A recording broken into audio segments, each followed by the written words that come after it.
The Awo Taan Healing Lodge is known to be a safe space for Indigenous women and their children in the Calgary area. It's a shelter that gave women an opportunity to get back to the traditional teachings of their nation. In 2018, it welcomed the commissioners of the National Inquiry into Missing and Murdered Indigenous Women and Girls. But former staff and the founder of Awo Taan says it's been taken over by a mostly non-Indigenous staff, not offering the same services. We really have to continue the purpose of this shelter in Calgary. In the early 90s, Elder Ruth Scalplock founded Awo Taan, meaning shield in the Blackfoot language.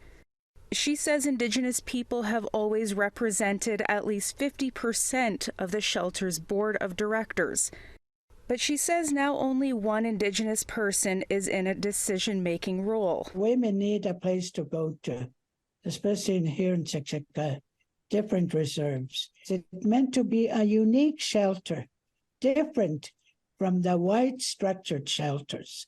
Dr. Linda Manyguns used to be the president of Awo Taan before moving east a few years ago. She says upon moving back to Calgary, a Native woman that gets there will be greeted by non-Aboriginal staff. There will be no elders there. There will be nothing to do with the culture there. And they may as well be in a non-Aboriginal shelter. Awo Taan has not confirmed to APTN how many of its staff members are Indigenous, but the organization's Facebook page advertises events like powwows. In a prepared statement, the current staff wrote in part, "Our services for families are grounded in the teachings given to us every day from our elders.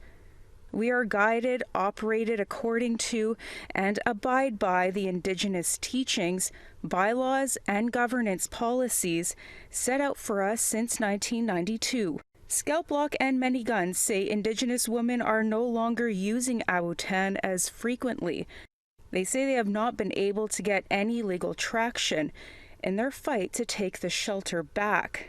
I'm not going to quit, and I'm going to keep going to make sure our women have a sacred place to go to." The pair plan to meet with Alberta's Minister of Indigenous Relations, Rick Wilson, and Children and Family Services Minister, Cyril Turton, this week. Tamara Pimentel, APTN National News, Winnipeg.